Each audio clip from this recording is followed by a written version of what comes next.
और आगे की जो लाहे अमल है किस तरीके से वो किया जाएगा, सारी गुफ्तगू उन्होंने हमसे की। आगे बढ़ते हैं नाजरीन, कोर्ट की खबर में आज बात करेंगे। शरई कोर्ट का एक फैसला आ गया बड़ा कि कोई भी शख्स अपनी मर्जी से अपनी जिन्स तब्दील नहीं कर सकता है, ये कह दिया गया है। और ख्वाजा सरा एक्ट के खिलाफ जो दायर दरख्वास्तें थी उन पर यह फैसला सुनाया गया है। वफाकी शरई अदालत ने फैसले में जो ट्रांसजेंडर एक्ट है उसकी सेक्शन 2N3 और सेक्शन 2F, सेक्शन 3 और सेक्शन 7 को खिलाफ शरीयत करार देते हुए ये फैसला सुना दिया है। अदालत ने ख्वाजा सरा एक्ट के खिलाफ दायर दरख्वास्तों पर अपने जो दिए गए फैसला है उसमें कहा है कि जिन्स का ताल्लुक इंसान की बायोलॉजिकल सेक्स से होता है और महसूस की बुनियाद पर ही इंसान की जिन्स का तयन जो है वो नहीं किया जा सकता है। तो इसी पर हम बात करें निशा राव जो कि फर्स्ट ट्रांसजेंडर एडवोकेट हैं पाकिस्तान की, उनसे हम बात करते हैं। और हमारे नुमाइंदे भी हमारे साथ हैं, सीनियर तजियाकार हैं इमरान साहब। इमरान साहब, आप मुझे बताइएगा, ये बड़ा एक फैसला आया है जिसका कई जगहों पर तो बड़ा खैर मकदम भी किया जा रहा है, लेकिन ये है क्या सारा मामला? ये जो ट्रांसजेंडर एक्ट बना था उसमें एक प्रोविजन डाल दी गई थी कि जो भी मतलब ट्रांसजेंडर हैं वो जाके नादरा के ऑफिस में अपनी शनाख्त बता के, अपनी सेंस बता के, अपना जेंडर बता के जो है अपना शनाख्ती कार्ड हासिल कर सकते हैं। तो ये जब कानून बना, पार्लियामेंट से पास हुआ, तो इसे वफाकी शरई अदालत में चैलेंज किया गया मुख्तलिफ मजहबी जमातों की तरफ से, जैसे मौलाना फजल रहमान की जमात है, जमात इस्लामी है और दीगर स्टेक होल्डर की तरफ से। और इसमें जो स्टेक होल्डर अपना ट्रांसजेंडर की मुख्तलिफ तंजीमें हैं उनकी जानिब से भी ये कानून जो है वो वफाकी शरई अदालत में चैलेंज किया गया था। आज इसका फैसला सुनाया गया है। 108 सफ़ात का ये एक तवील लंबा चौड़ा फैसला है जो कि कायम मकाम चीफ जस्टिस सैयद मोहम्मद अनवर ने तहरीर किया है। अब इस फैसले में कानून की ट्रांसजेंडर कानून के जो सेक्शन 3 और 7 है उससे खिलाफ शरिया करार दिया गया है और कहा यह है कि जो जेंडर होता है, जो एक आपकी जिन्स होती है, आप उसको चेंज नहीं करवा सकते। उसमें कहा गया कि आप के जिन्स के ऊपर जो सन्फ गालिब होगी आप उसके मुताबिक जाके अपना नादरा से शनाख्ती कार्ड बनवा सकते हैं, उसमें मर्द बता सकते हैं, उसमें औरत बता सकते हैं। लेकिन अगर आपकी फीलिंग्स है तो फीलिंग्स की बुनियाद के ऊपर जो है आप जाके ये नादरा से ये नहीं कह सकते कि आपका मर्द जेंडर लिखा जाए या आपका फीमेल जेंडर लिखा जाए।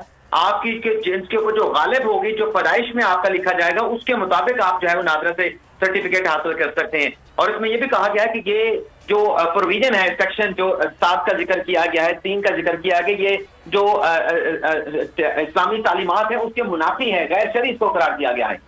जी बिल्कुल सही है। इमरान साहब हमारे साथ ही रहिए क्योंकि निशा राव भी हमारे साथ हैं, हम निशा से बात करते हैं।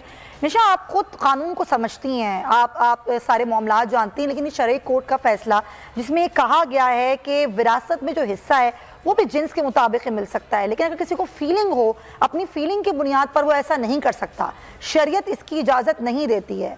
आप क्या समझती हैं, अब ये कानूनी जो आगे के मामलात हैं उसको खुद आप लोग किस तरीके से आगे बढ़ाएंगे? देखिए कि सबसे पहले तो मैं शुक्रिया अदा करती हूँ और जो आज का फैसला है हम इससे मायूस नहीं हैं। अच्छा। मैं यहाँ पर यही कहना चाहूँगी कि इसमें कुछ डिमांड्स की गई हैं, कुछ चेंजिंग आई गई हैं, जो डेफिनेशन है उसमें थोड़ी सी चेंजिंग हुई है। ट्रांसजेंडर्स को ऑलरेडी हकूक देने का प्रॉमिस किया गया है, ख्वाजा के आईडी कार्ड से रिलेटेड भी बात की गई है। हाँ, यहाँ पर हम बात जिन्स और सिन्फ के फर्क में कर सकते हैं, क्योंकि जब तक हम जिन्स और सिन्फ को सही तरीके से समझ नहीं पाएंगे, मैं समझती हूँ कि हम ख्वाजा के लॉ पर बात कर ही नहीं सकते। जो बाइनरी ख्वाजा सरा हैं, जो अगर वो बाइनरी है तो उसमें मर्द ख्वाजा सरा, औरत ख्वाजा सरा कहलाया जाता है। अगर नॉन बाइनरी है तो वो या तो खुद को ख्वाजा सरा कह सकते हैं या थर्ड जेंडर में वो लोग आ जाते हैं। जबकि सिन्फ को मैं ये कहती हूँ कि इंसान का जो दिमाग होता है, कि इंसान अपनी फीलिंग से सोच रहा होता है कि मैं मर्द हूँ या मैं औरत हूँ या मैं ख्वाजा सरा हूँ। मैंने तो आज तक कभी नहीं देखा कि इनहेरिटेंस का मामला आया हो और ख्वाजा सरा को उसको इनहेरिटेंस का हिस्सा दिया गया हो, जबकि हमारी जो रियासत है पाकिस्तान, इसके अंदर ख्वाजा सराओं को उनके राइट्स दिए ही नहीं जाते। मैं being a lawyer, being a Muslim, मेरे पास एक्स आईडी कार्ड है, मुझे जितने भी अरब अमारात है वहाँ पर वीज़ा अप्लाई करती हूँ, या एमिरेट्स फ्लाइट्स हैं, रिसेंटली हमारे साथ इस तरह के वाक़यात बहुत ज़्यादा हुए, हमें अलाउ ही नहीं किया जाता है, जबकि हम टैक्स पेयर हैं। मैं हर चीज़ का टैक्स पे करती हूँ, घर से निकल के रात को घर आने तक हम टैक्स पे करते हैं। हमें वो सारे राइट्स क्यों नहीं दिए जाते जो एक आम शहरी को दिए जाते हैं? जबकि मैं कराची यूनिवर्सिटी में LLM फाइनल सेमेस्टर की स्टूडेंट हूँ, जबकि मेरे ID कार्ड पर एक्स मेंशन है और मुझे मर्दों की तरह वहां पर ट्रीट किया जाता है। क्या मैं मर्द नजर आती हूँ या मैं बायोलॉजिकल मर्द फील हो रही हूँ? ऐसा कुछ नहीं है, लेकिन क्या है कि हमारे राइट्स पर आवाज नहीं उठाई जाती। कुछ सरपसंद ऐसे अफराद हैं जो ख्वाजा सराओं को लेकर अपने पॉलिटिकल व्यूज पर बात कर रहे हैं या इनके इश्यूज को हाईलाइट कर रहे हैं। मैं यहाँ पर ये चीजें आयद करूंगी कि ख्वाजा सराओं के जो आज सुबह से मीडिया में चल रहा है कि ख्वाजा सराओं के जो बिल है 2018 का उसको रिजेक्ट कर दिया गया, ऐसा कुछ नहीं है। हम मायूस नहीं है, हम इस बिल जो फैसला है हम उसको खुशाइन करते हैं। हम इसके लिए सुप्रीम कोर्ट में अपील कर सकते हैं। क्यों? हमारे राइट्स पर बात की गई है ऑलरेडी। हाँ, ये अब सोसाइटी को समझना चाहिए कि वो ट्रांसजेंडर्स को किस तरह लेकर चलना चाहते हैं। अगर अब हमारे नादरा से एक्स ID कार्ड खत्म किए जाते हैं तो फिर मैं आपके आगे ये सवाल रखती हूँ, तो मुझे फिर किस जेंडर में कन्वर्ट किया जाएगा? जबकि मैं मेल तो हूँ ही नहीं, ना मैं फीमेल हूँ। क्या मुझे मेल वाले बॉक्स में डाल दिया जाएगा? क्या मुझे फीमेल वाले बॉक्स में डाल दिया जाएगा? मुझे इस चीज की समझ नहीं है। अगर हम पब्लिक प्लेसेस पर नहीं जा सकते, पब्लिक ट्रांसपोर्ट यूज नहीं कर सकते। मैं कराची में रहती हूँ, अगर मैं पब्लिक ट्रांसपोर्ट यूज करती हूँ